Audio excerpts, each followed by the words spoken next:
حدیث کې راځي یو کلمه ده پیدا چې څوک یو واري و یو وار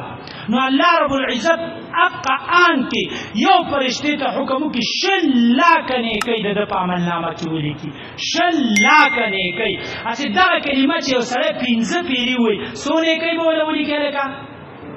1 کروڑ تانه تاسو کوم ته چې 1 کروڑ روپۍ ګټې د دنیا ګټه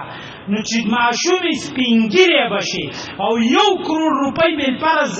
ګټې نو بل ورځ به ته زیو دنیا کې به پاتې شي نو چې دا کلمه ځان لا وظیفه وګرځوي او د ورځې 15 پیری وای نو د ورځې د مونږ روزي زکات عبادت درود مونږ نفل د قرآن تلاوت د دین علاوه د دوانو جهانو سردار رسول الله مبارک د خلید مبارک وینا مطابق یو کروڑ نیکی به الله په عمل نامه کې لیکي هغه دام خوښه ده کنه 1 کروڑ نیکی او کلمه دا ټول مرګري وای لا اله الا الله وحده لا شريك له احدا صمدا لم يلد ولم يولد ولم يكن له كفوا احد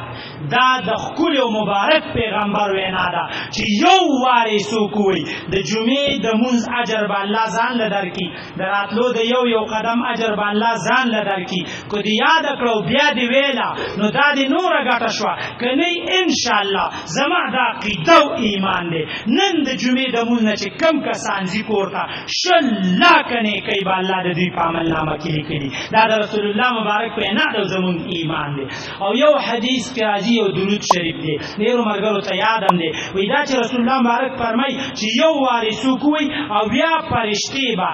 یو میاش د دې په اجر باندې